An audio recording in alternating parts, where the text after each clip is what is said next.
Boop. There it goes in the iCloud.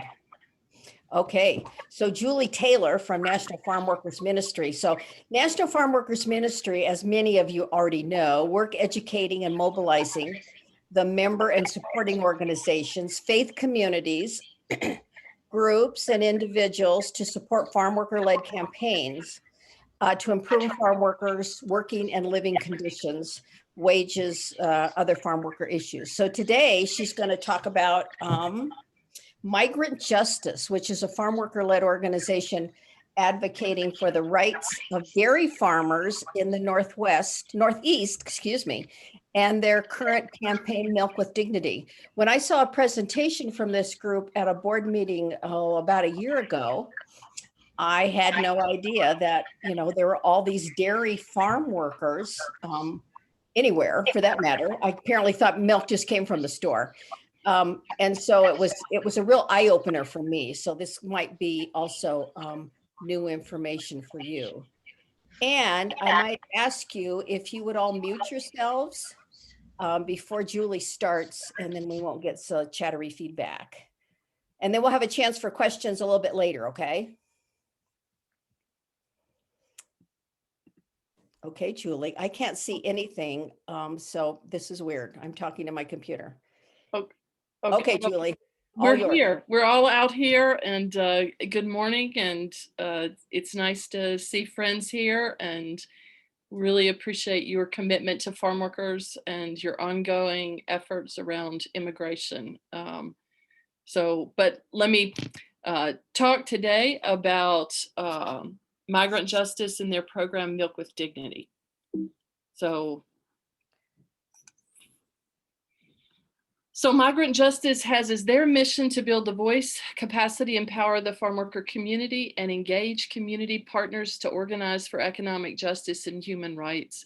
They're really built around farm workers who are working in the dairy program, specifically in Vermont.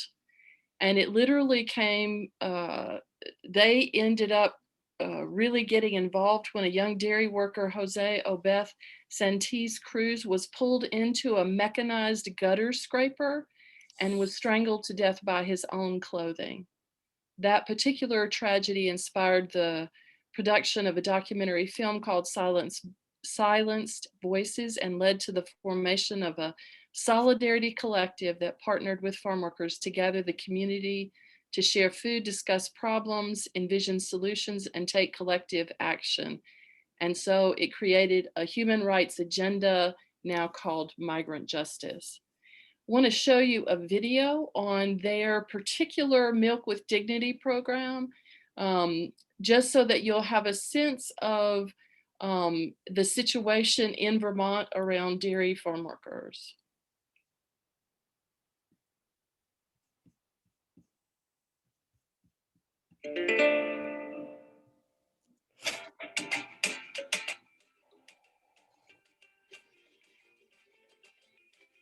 On May Day 2015, farm workers from Vermont publicly called on Ben & Jerry's to be responsible for the working conditions in their supply chain by joining the Milk with Dignity program.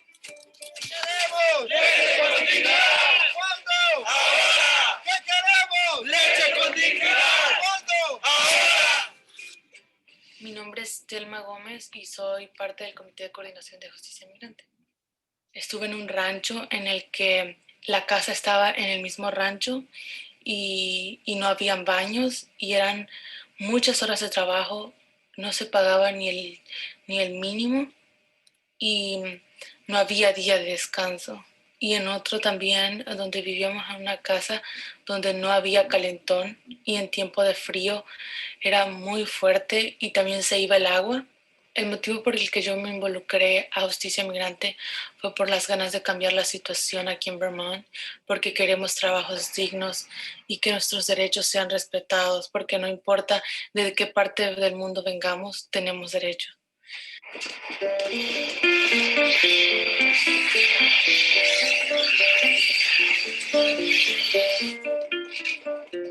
There are about 1,500 migrant farm workers helping to sustain the dairy industry in Vermont. Creo que los farmers han decidido contratar la mano de obra migrante porque entienden que es un trabajo muy rudo y muy difícil que pocas personas quieren hacer. Soy Enrique Balcázar, soy organizador con Justicia Migrante. Bueno, estamos llegando al rancho donde trabajé hace 3 años, donde comencé a trabajar. He trabajado en 4 ranchos, pero este fue el rancho donde me tocó trabajar primero, y un rancho donde ya está cerrado, donde ya no hay vacas, y vemos la realidad. No hace 60 años en Vermont existían alrededor de 11,000 ranchos, ahora existen menos de 1,000. Y esto es triste, ¿no? Por los bajos precios de las leches, por las grandes corporaciones presionando, ¿no? Oprimiendo, ¿no? A los ranchos. Y es triste ver esta realidad. The downward pressure that retail corporations put on farms also can create poor conditions for farm workers. Según resultados de una encuesta hecha por Justicia Migrante en 2014, 40% no recibimos el pago mínimo de Vermont, 40% no tenemos día de descanso, 29% trabajamos más de 7 horas sin un descanso para comer, 20% tenemos el primer cheque retenido ilegalmente, 30% hemos tenido enfermedad o accidente debido al trabajo. Muchos patrones te toman como un instrumento más para producir dinero y no como una persona, como persona humana. Hay personas que todavía ganan a 7, a $6.50 por hora. Mi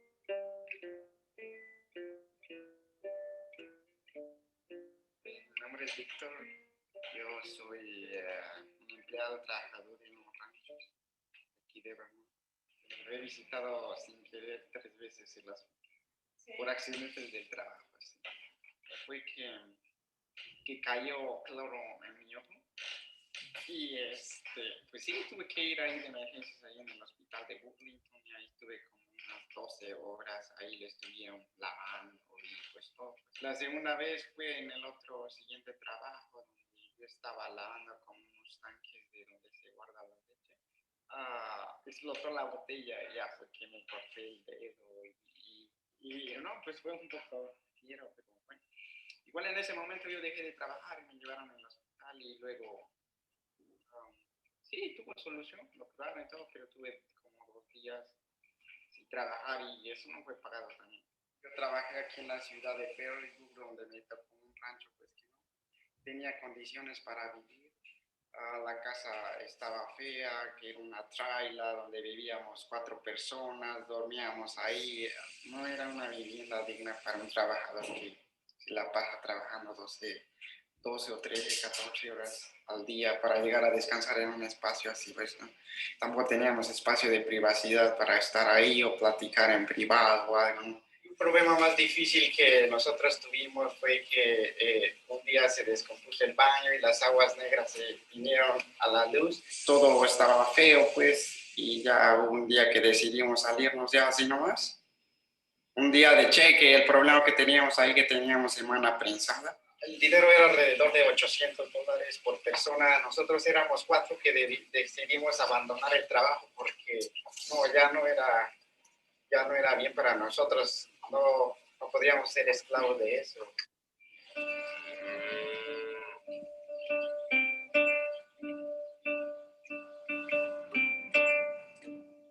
Bueno, mi nombre es Ricardo, vengo de México.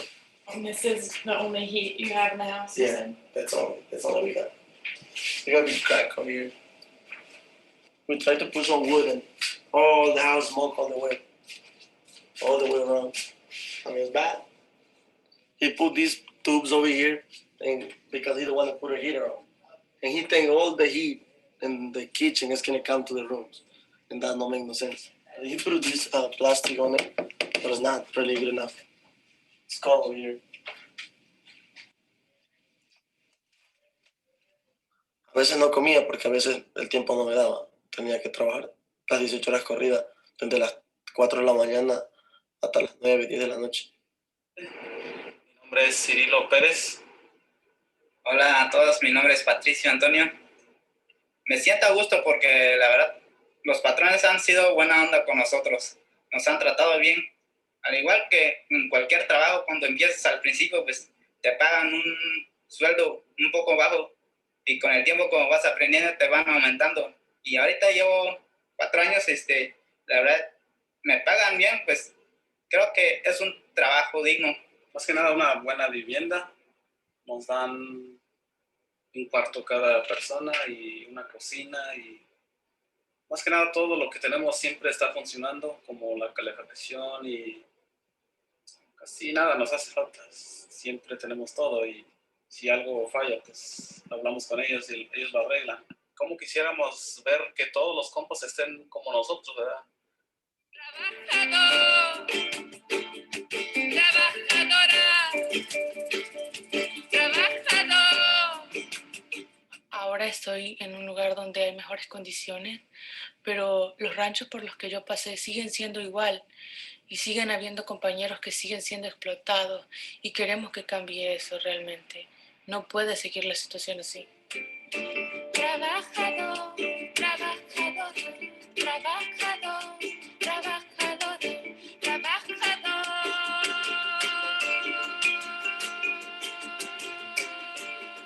Hoy nos estamos organizando para cambiar el poder y para que los farmers y farm workers tengan una voz en la industria. Queremos ser ya reconocidos por todo el esfuerzo que hacemos para crear los productos muy famosos de Vermont. Ben Jerry es uno de los compradores más grandes de leche en Vermont. Han hecho una marca muy poderosa anunciando que sus productos vienen de comercio justo y el 90% de su crema viene de los ranchos de Vermont. Y Leche con Dignidad hace que esto verdaderamente sea justo. Hay muchas personas que se toman un vaso de leche todos los días y se preguntan, no se preguntan de dónde viene la leche. Sí, la leche viene de las vacas, pero las vacas no se ordeñan solas. Nuestro programa Leche con Dignidad es un programa que está basado en el modelo exitoso de Fair Food Program de la Florida y tiene 5 componentes esenciales. Un elemento esencial son los estándares que están definidos por nosotros los trabajadores y que representan dignidad. 2, educación, que el trabajador conoce y exige sus derechos. 3, el tercer partido, que ayuda a monitorear y enforzar los estándares. 4, bonos, que es un reconocimiento, un premio a los participantes, tanto al trabajador y a los rancheros. Y 5, un contrato legal, que da validez a todo el programa. Esto no funciona sin un contrato legal.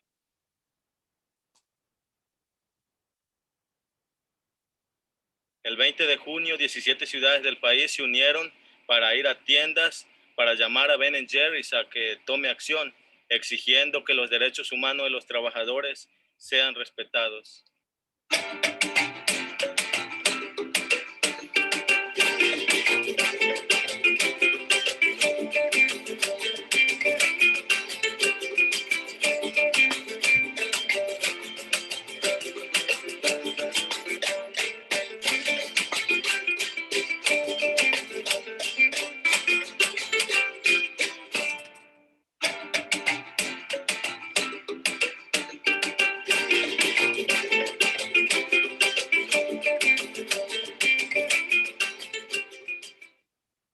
Hemos dado un gran paso y los consumidores han sido parte importante de esto. Y para seguir adelante necesitamos de su apoyo para luchar y asegurar que todos los trabajadores de la industria lechera tengan un nuevo día de dignidad, de respeto y derechos. Ya vemos el valor de levantarnos y subir la voz. En defensa de los derechos podemos lograr grandes cosas. Y solo estamos empezando. Es una lucha, nuestra gente bien lo sabe, pero se A mí me gusta. Todos queremos leche con dignidad. Todos los compas, leche con dignidad. Queremos leche con dignidad. Queremos leche con dignidad. Queremos leche con dignidad. a los niños educando, trabajar es una lucha, nuestra gente bien lo sabe, pero se ve y se escucha.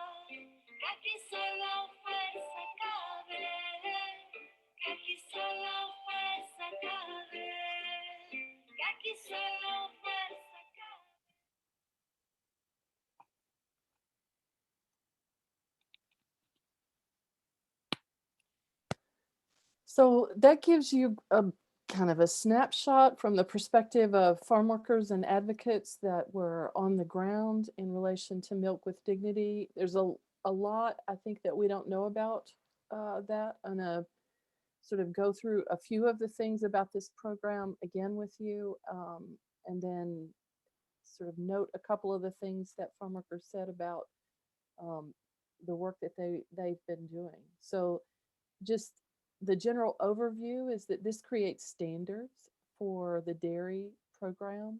Right now it's located primarily just in Vermont. And they, as they talk, they pattern this after the Coalition of Immokalee Workers Fair Food Program. Their Milk with Dignity Code of Conduct is developed on a set of standards to dignify their work, and they were specifically interested in wages, treatment, and housing when they began.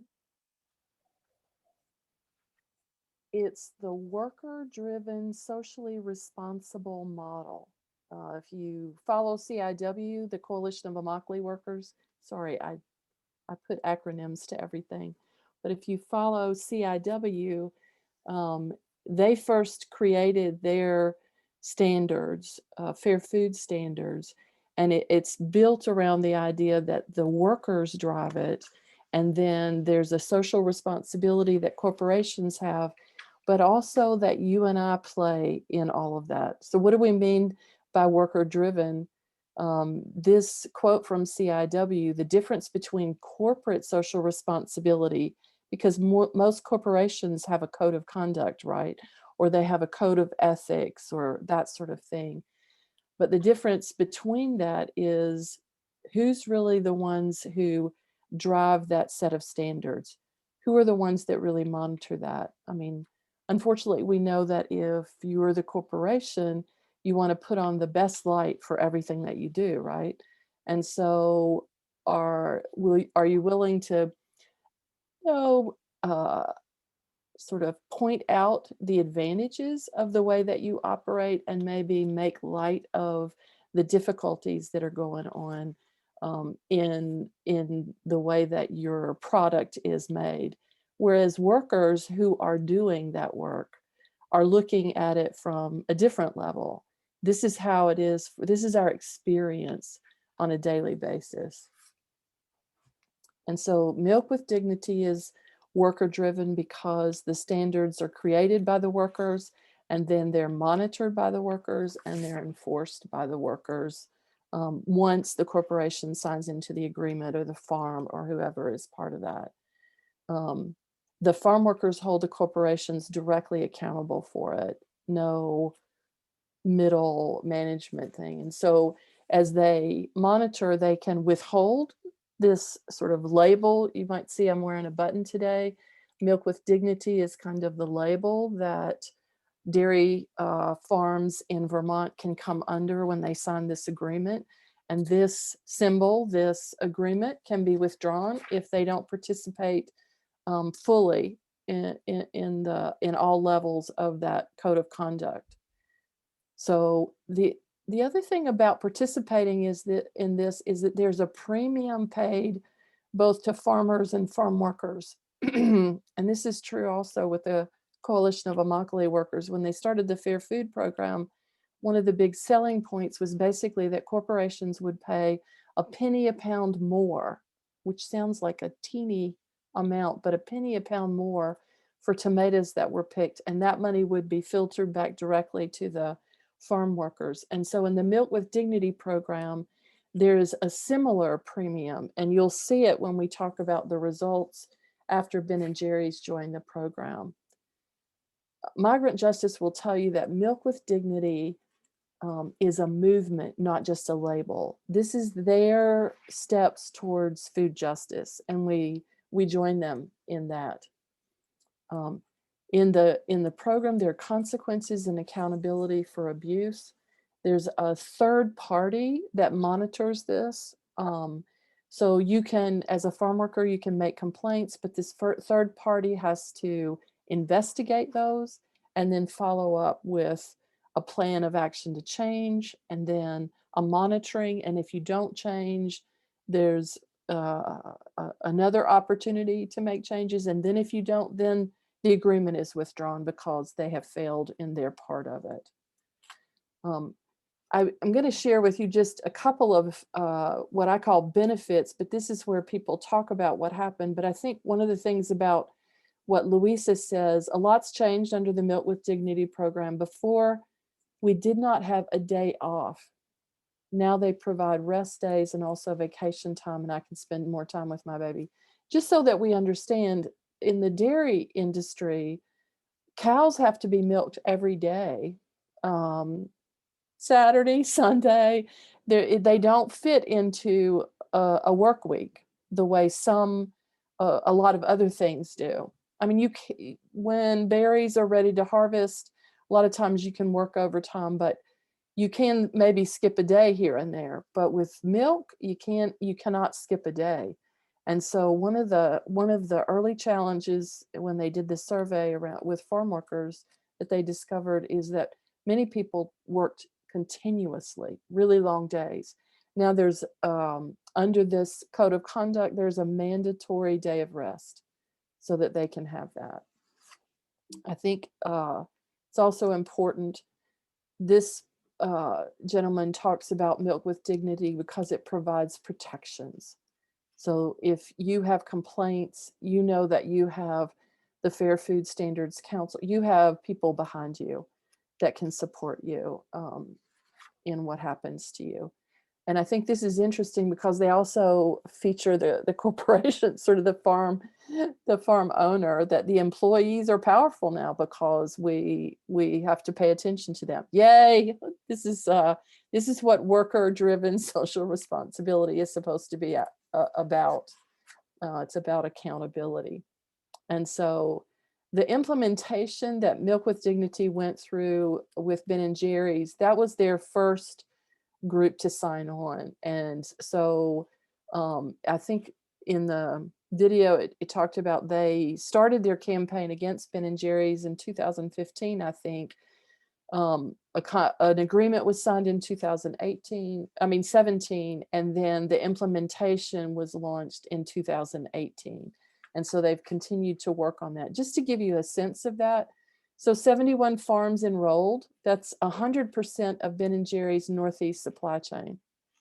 20% of Vermont's total dairy industry is covered by Milk with Dignity through that Ben & Jerry's agreement.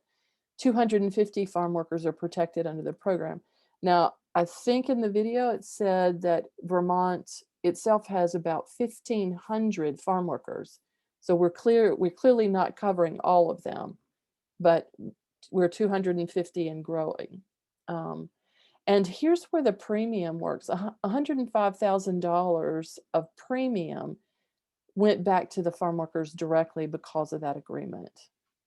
And you can see $165,000 in wage raises paid to the workers so that they can meet that code of conduct standard. So it clearly improved the lives of the dairy workers that were there.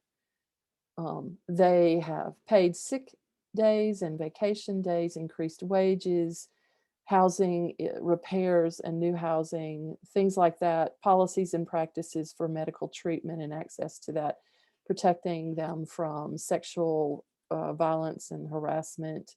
So all of these kinds of things that we expect every worker to have, but are not always in place, these are built into this code of conduct standard.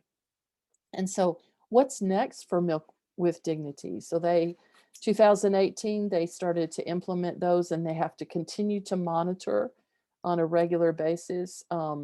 So Migrant Justice then did a survey of other Vermont farm workers, dairy farm workers, to see what their experience was. So you see these results from the 2019 Health and Safety Survey.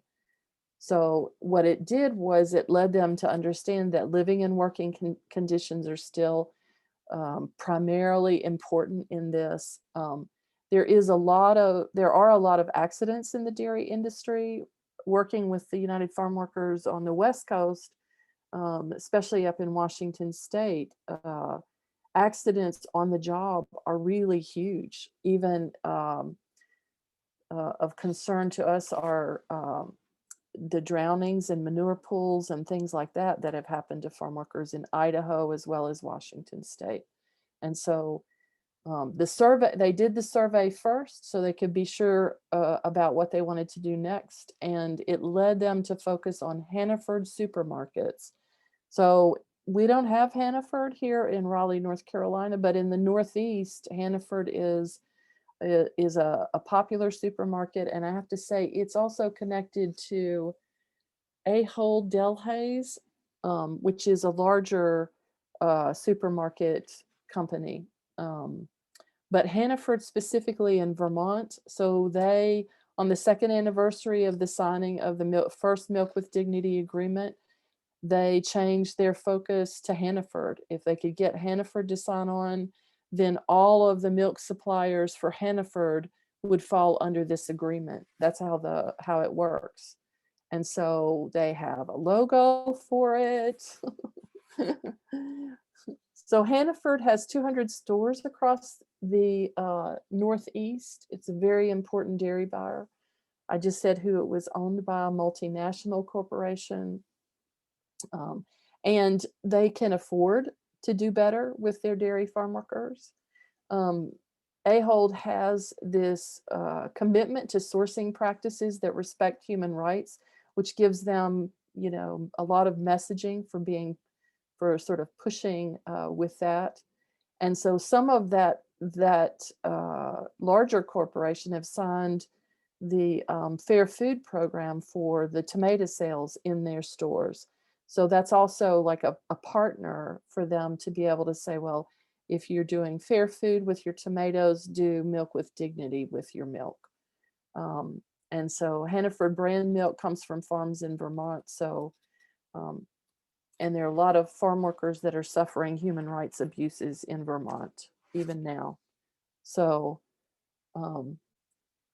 just to understand that for Migrant Justice, the solidarity work is built around following the ideas put forth by farm workers, not a set of people sitting in a room saying, I think what farm workers should do, but farm workers themselves speaking to what it is that they need, so that in essence, they're following the lead of their farm worker leadership. This is at the core of the National Farm Worker Ministry too. We support farm worker campaigns. We don't do that strategy with them. We might discuss a bit of it, but we don't impose any kind of strategy on a group.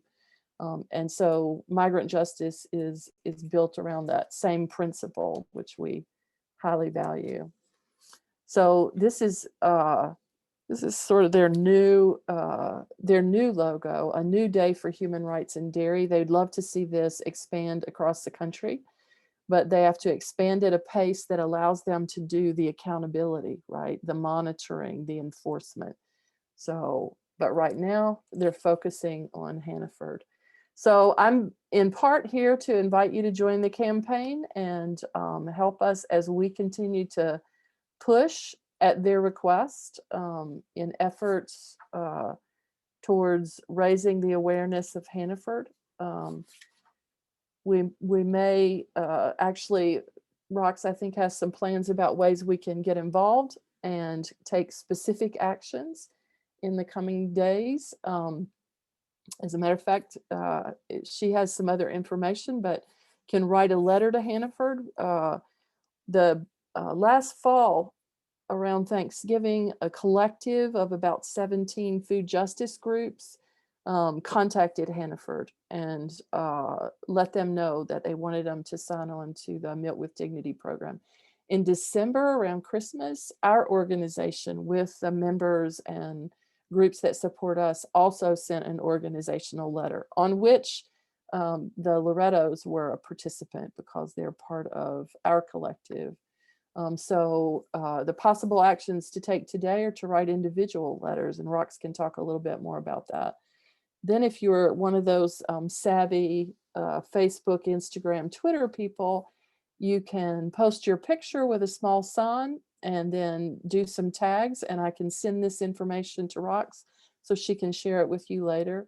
And of course, if you tag Hannaford, we'd also like for you to tag us so that we can add to the impact, let them know, well, we didn't just send a letter, we're still working on this.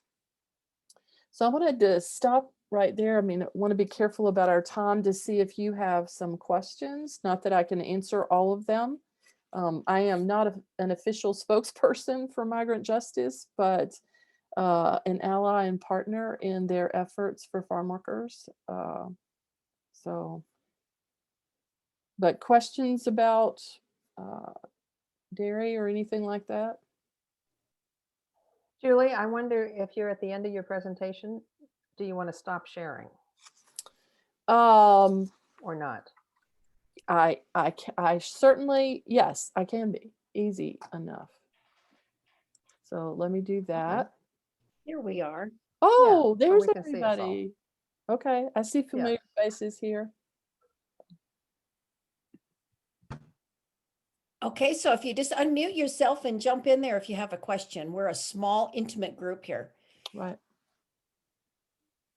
So I'm curious about the legal contracts that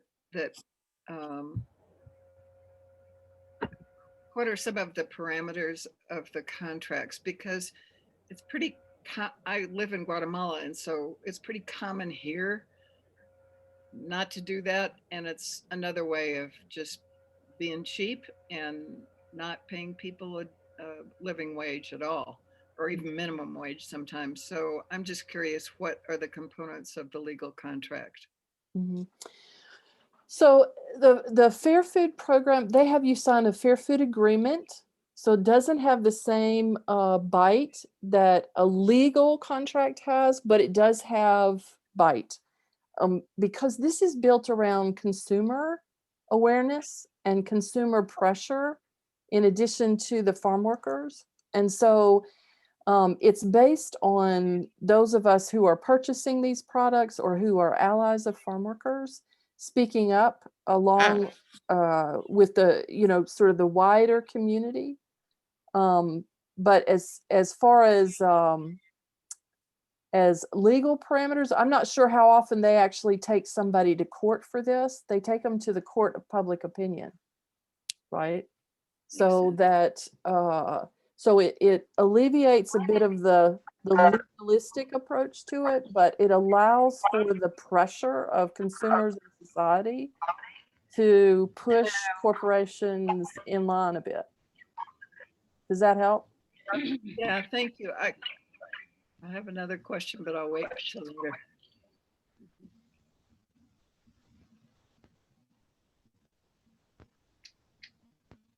Maybe not. I think it's genius that they went after Ben and Jerry's because it was so much a conscious place in the consumer's mind. The other place that I think of that's just full of dairy farms, and I don't know about factory dairy farms, is of course Wisconsin and cheese, but it doesn't have one single label that you could go after. But is there anything happening in Wisconsin? Well, so keep in mind, these farm worker groups are often really small operations. This group, I think, is in some ways bound.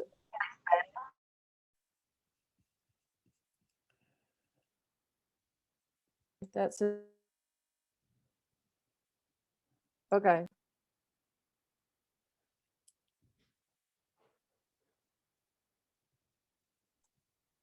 Okay. So can you hear me now? Sorry. I don't know. I'm not moving.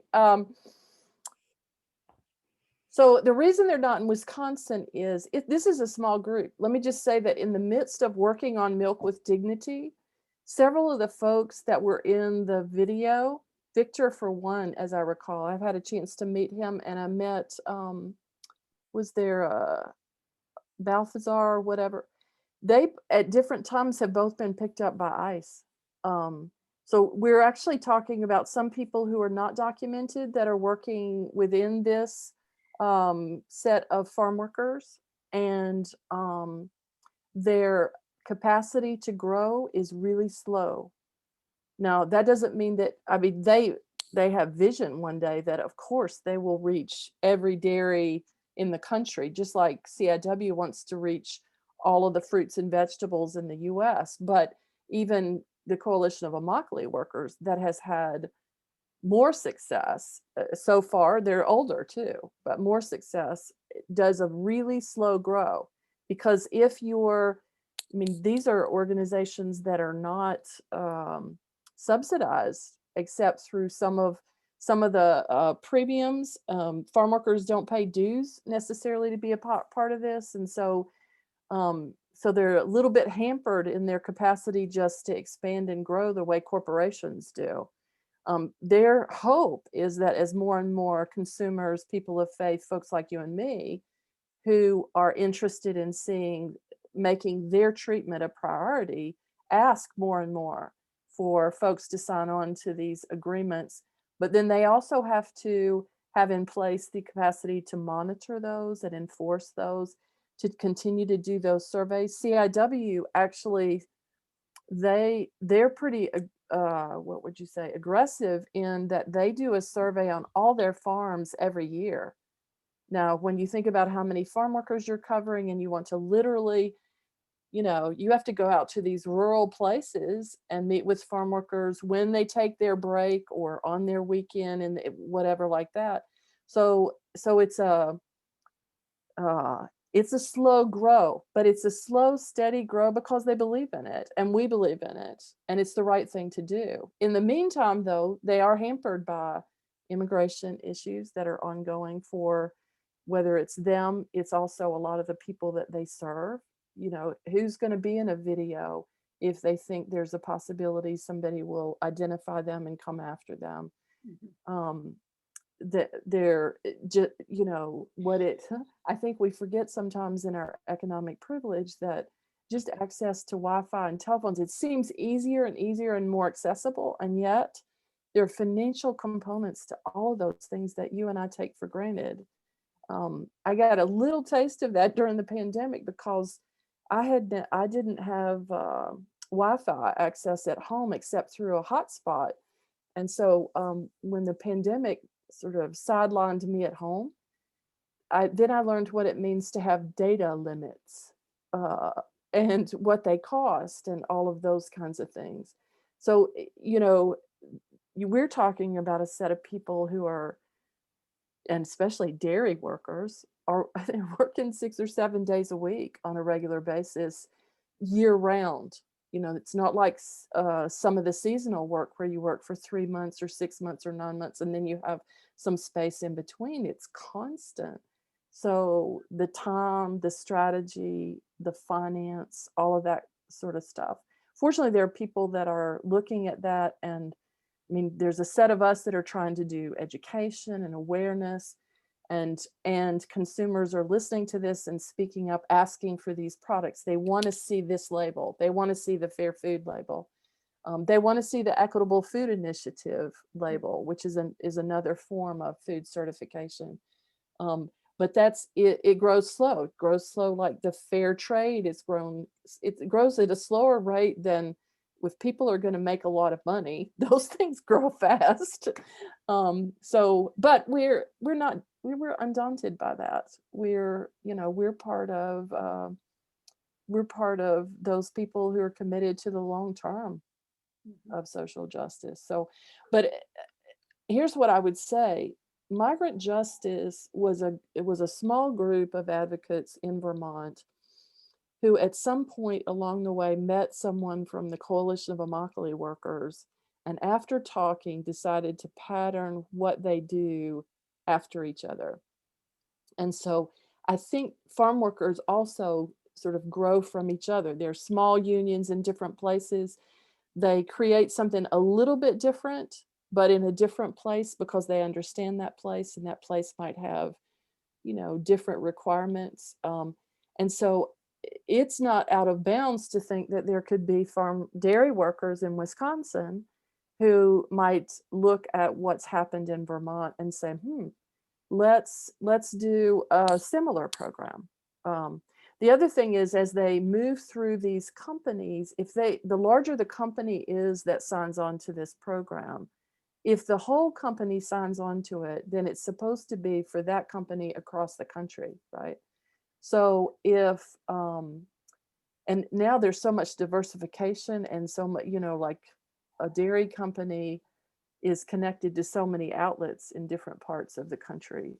So the further up, I mean, they're taking their small steps, but if they reach somebody like, who's well known for cheese in Wisconsin, Cabot, somebody like that. So they get that company to sign on, then that company, wherever it has outlets, will be a part of this, and then it can grow in other places. Julie, I've got a comment and then a question. My comment is, like Rock started out saying, I thought milk just came from wherever, grocery store or something. Every time we have a presentation like yours, I feel so ignorant, and I am so happy to be educated. It is astounding to me that people would be expected to work every day, day after day after day, unendingly. It just, how anyone can expect that from their employees is just beyond me. Right. So actually, I guess I have two questions. My first question is, when this program is adopted, do farm owners, they must have to hire more people. If they're going to be giving people days off, 1 day a week, they must have to increase their employee staff. So that's a good thing. Right. Secondly, I'd like to ask if when a company like Ben & Jerry's that is so well known signs on, is there any discussion with them, or could it even be a part of their agreement that they will participate in publicizing this program, that their PR, extremely strong PR nationwide, will participate in publicizing the program? Mm-hmm. So was the first a question? Like, yes, I think the answer is yes, they have to hire some more people, and they have to stagger people's schedules. But let me just say, we have progressed from small family dairy farms where you grew up in a family and you knew, if you're going to have dairy, somebody's got to milk the cows every day. And somewhere in the family that got rotated around so that it happened. So there's a little bit of leftover thinking that, well, we had to do this when we were kids, or, when we were growing up or on our family farm. But these are much larger operations now. There's so much mechanization and stuff that it has more of a business feel to it, that you and I would feel comfortable thinking, well, it is more like a business. You need to pay people, and you can't do the same thing you did with your family farm. But I will say the big pressure is milk's price, while it's gone up, has not gone up proportionately to inflation over the years. And so who gets squeezed? Because let me just say, corporations are still making money. So the squeeze comes with what the farmer, the grower, the owner is paid for that milk. And then, and as it is with other things, that just squeezes down to, well, I'll have to take it out of my employment costs. And so and I think that's one of the struggles in the whole industry then, because then I mean, like if it's a year-round job, this is one of our debates around H-2A regulations. Why would you give a temporary worker's visa for a year-round job?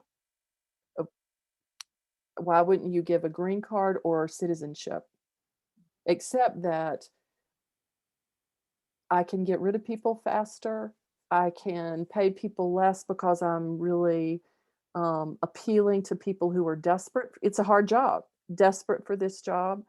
I'm not, it's almost like a human throwaway society. It's really sad, but those are like factors that drive it. And they're not easy to just, oh, well, just pay more for milk. Oh, well, just, whatever. But there is a piece of it where I think farm workers, and I know Baldemar Velasquez has talked a lot about aligning farm workers and small farmers, because there are fewer and fewer small farmers. They're getting squeezed out because a corporation can say, well, I just won't buy from you. I mean, you're small anyway. So I'll buy from somebody else. But Baltimore is really trying to get farm workers and small farmers to align and say, you know what? No, you should just pay us more. I mean, we don't ask that question. We don't push that, because who has the money, who has the power, who has the control? It's the corporation section.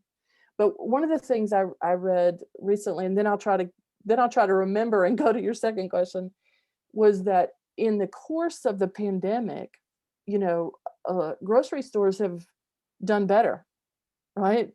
We've sold a lot. People have stayed home. They're not eating out as much.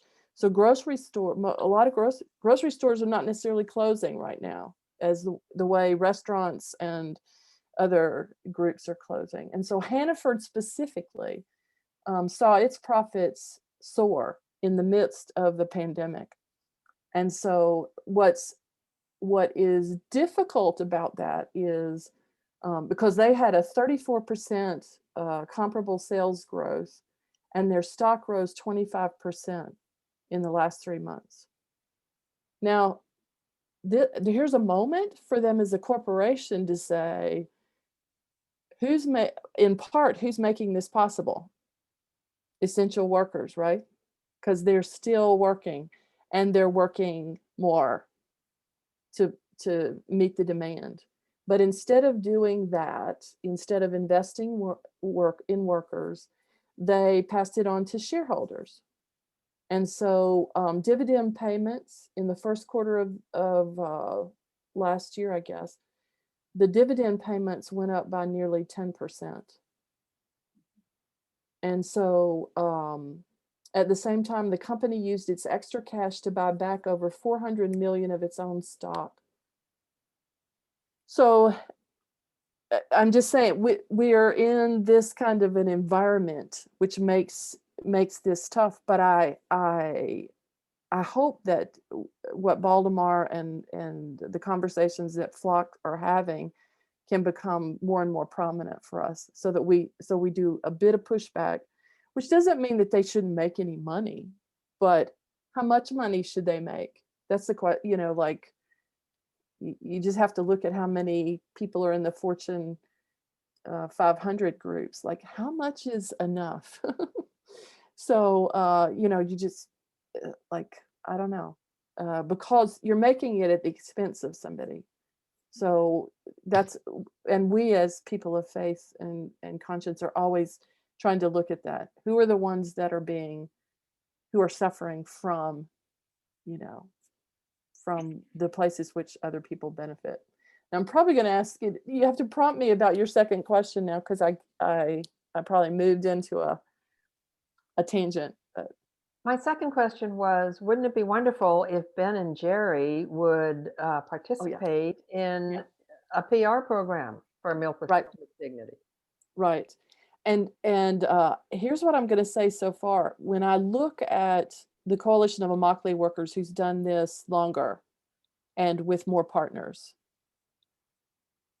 I'm actually not seeing Taco Bell, who signed their first agreement, really publicizing that they're using fair food tomatoes. Are you?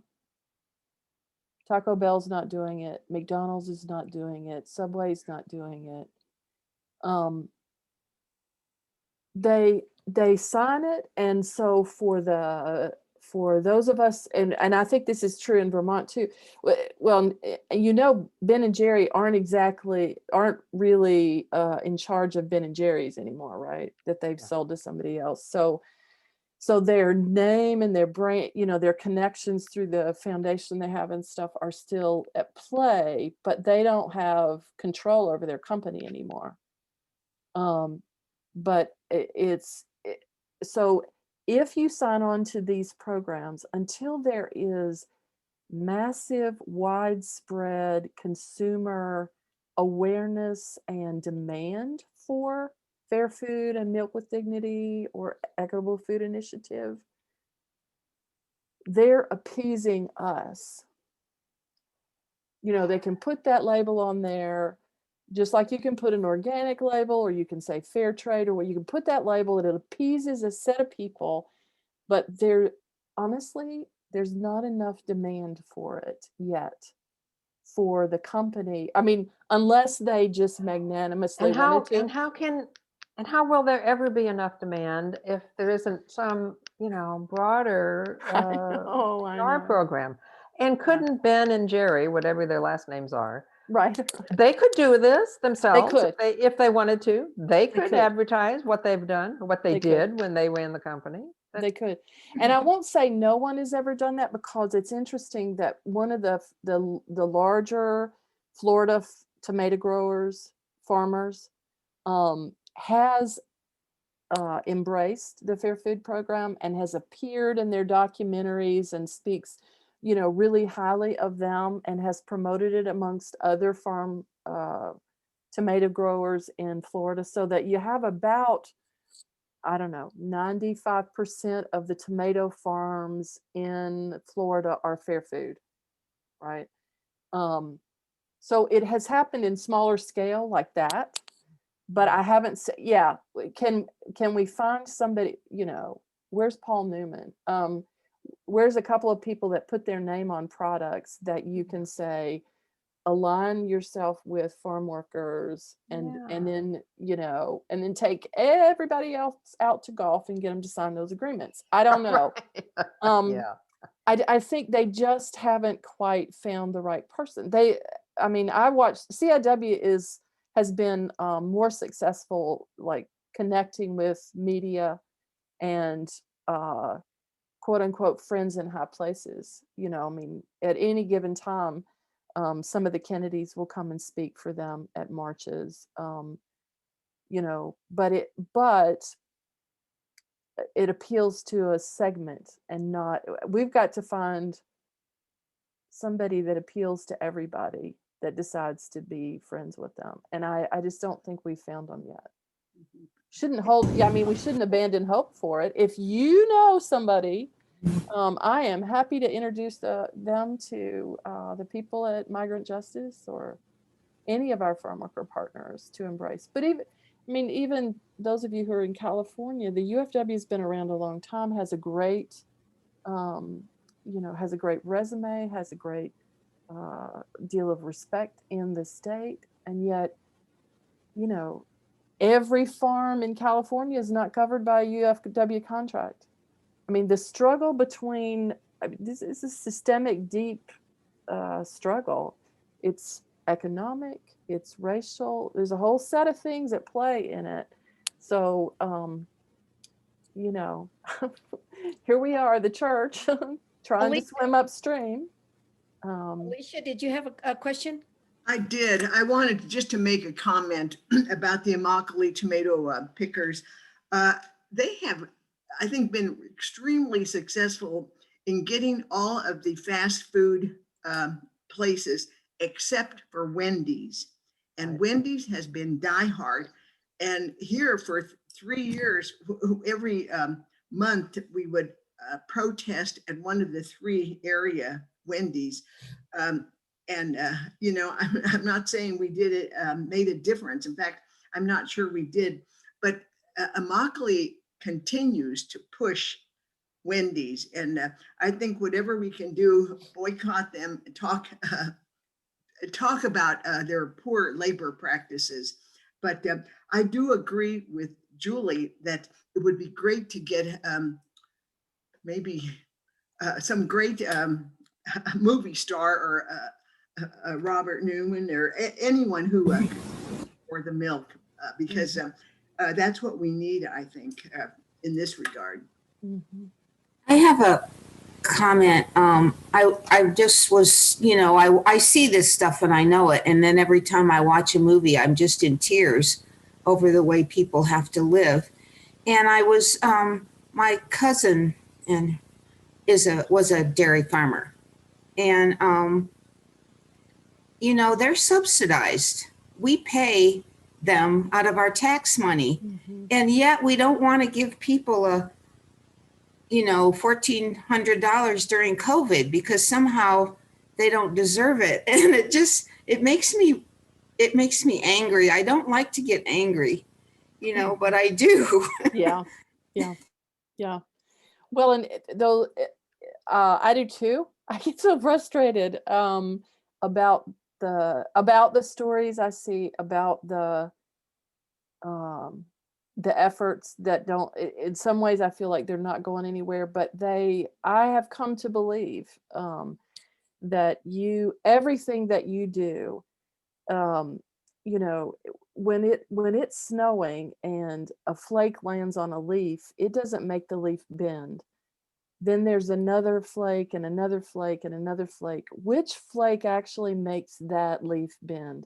Well, it feels like it's the last one because that's when the leaf bends, but it's the collection all along the way. And I feel like me, you know, what does my letter matter? It's a collection on the way to bending. And Martin Luther King Jr. talked, you know, about the arc of justice leaning. And so I'm like, I'm going to keep doing this because I'm going to take this anger and frustration, I'm going to turn it into a postcard, or I'm going to, the coalition, you mentioned the coalition, they have a week of action scheduled in April, and they're going to be asking people around the country to do social media posts, to take homemade signs, or you can get signs from them to their local Wendy's, handing off a store manager's letter. That's what we just sent out in our e-news this last week. You know, participate, show up there. You know, people say, well, if I'm the only one standing in front of that Wendy's, well, be the only one.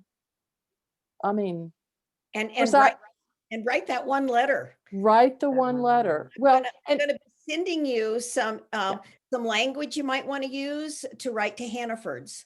I'll send to all of you in an email. And if you would write that one letter, and then that way I just kind of put some random thoughts to help you get started so that each letter will be a little different. Maybe if you could write it by hand, that would be very cool.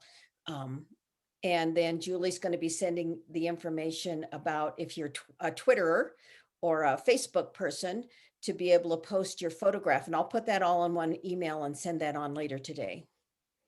That'll be great. And for us, well, let me just tell you that it's sort of an interesting phenomena over the years.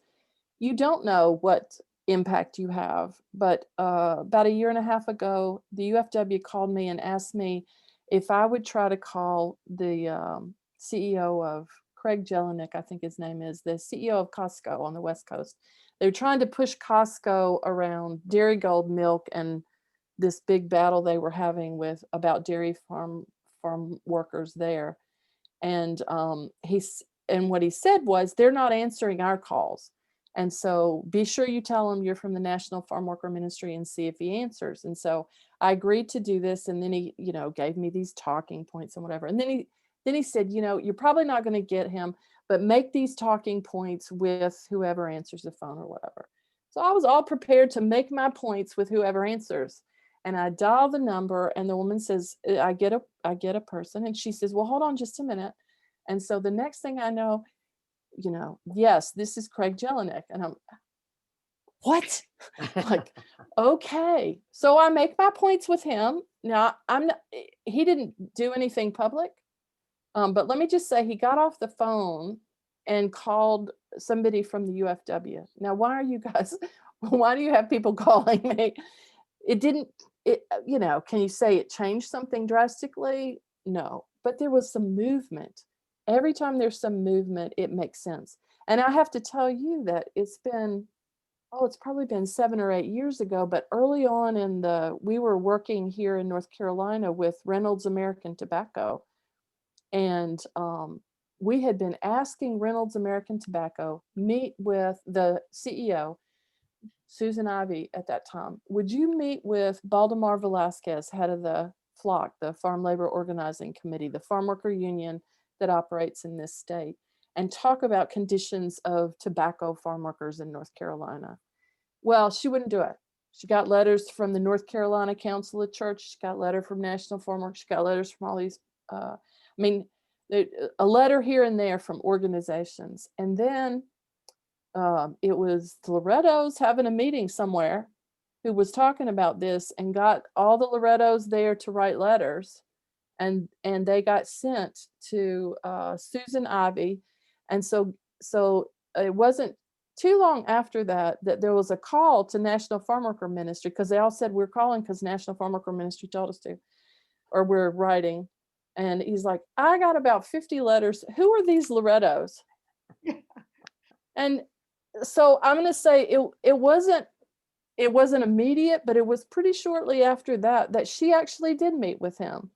Now, everything wasn't resolved, but our first step was just to get in the door. And 50 letters from a group of people to her was enough for her to pay attention. And it, we've continued to do things. We still haven't won that campaign. It's like the leaf, like what's the next flake that you're going to put on it? And we follow the lead of Flock. They asked us for stuff like that. At that time, I represented United Methodist Women, and I got our board of directors to sign a petition at one of their meetings, and it was delivered to them. And so there were efforts from different places, but you'd be amazed at how it has an impact. And again, it's a step along the way, and that's what we're in this for. Wonderful. Julie, thank you so much. Thanks. I'm aware that we're a little bit over the hour mark, and we try to keep our sessions to just an hour. We have to have you back every time you're with us, Julie. It's just so wonderful to hear what you have to say. Always glad. Does anyone have any closing comment that she'd like to make? I just want to God bless her snowflakeness. Yeah. Yeah. And I also want to be sure, now that I reminded that I am one, do I have it correctly that what you showed us, Julie, comes from a documentary called Silenced Voices? No, the video that I showed you is a short YouTube that Migrant Justice developed. Oh, So thank you. There's a larger documentary that served as an impetus for them, actually, about the death of that farm worker. I can work with the piece that you did, because or a link to the slice that you did or something, because I know that's about the right amount for somebody I want to show it to. It's actually on their website, on Migrant Justice website. I got it now. Thank you. There's tons of information to share. Okay. Mary Helen, you had a comment. I did. I was thinking about Organic Valley, and because they're organic, and they say, that their cows are happy and they're pasture raised and all that kind of stuff. Yeah. So I was thinking about companies like this, or Horizons, but in particular, I was thinking of Organic Valley, that it might be worth, the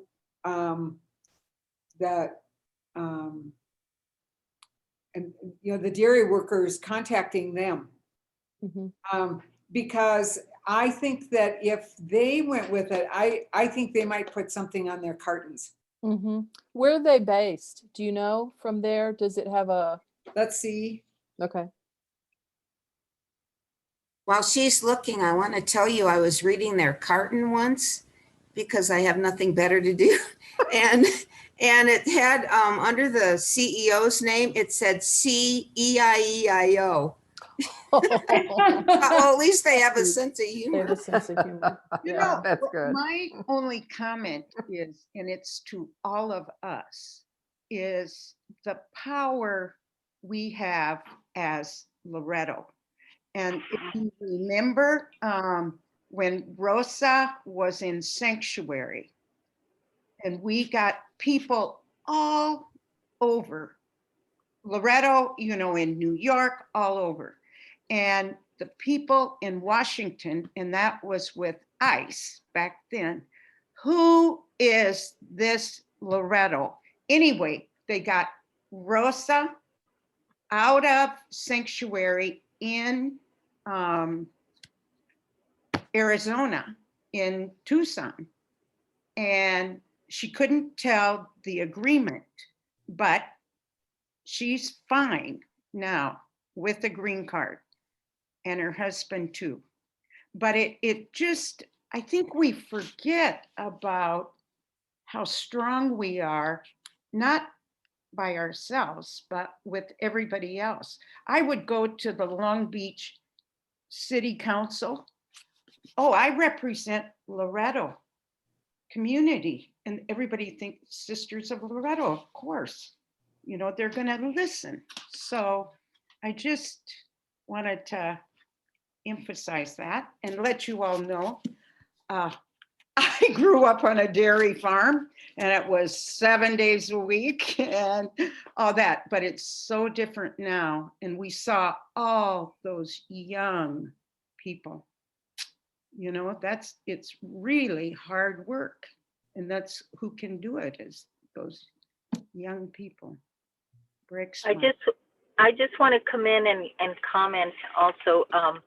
Thank you so much, Julie and Rox, and for this program. I think that it is such a great cause, not only because, you know, everybody knows Ben and Jerry, everybody knows about Vermont cows. It's an issue that's already in the public awareness. Now we just have to connect that with this cause for dignity for the farmers. I wrote in the chat very quickly that I go to Vermont all the time. I'm there, and I know Latino farm workers. I mean, they're everywhere, but they're so invisible there in Vermont, I think. And now, yeah, we know, because they're always working. They're behind the scenes. Right. But I think that there is so much potential for us. I agree, Mary Jane, like we can't underestimate ourselves to just raise this issue. So send that Twitter information, Facebook, and we'll put it out there. And thanks again. Well, let me just invite you. Next week is the beginning of Farm Worker Awareness Week, and it takes place every year to lead up to Cesar Chavez's birthday. So it starts on Thursday. The Student Action with Farm Workers coordinates it from here, but we're one of the partners. I'm wearing their shirt today for Farm Worker Awareness Week. I don't know if you can see it, but anyway. Yeah. So it's an opportunity to tag on to any, if you're on Facebook or Twitter or Instagram, to tag on to any of your, you know, some of your favorite advocates that are doing farm worker stuff, and share, because most of us are getting ready to put a lot of stuff out. And I'm sure Rox will let you know about CIW's Week of Action in April as well, because we're taking action every day during Farm Worker Awareness Week. So, so join. It's a time when we can raise awareness and get people to pay attention. And some people, I think, will be paying attention, because Cesar Chavez bust was in the Oval Office. And so, you know, we're hoping. Congress just passed that bill. They did. They did. So there's some good things about it, and some things we hope will change between that and the Senate version. But yeah. So we are in a moment. But great to see all of you. Thank you. I don't know if you all saw in the chat, but I like what Rosa put in there.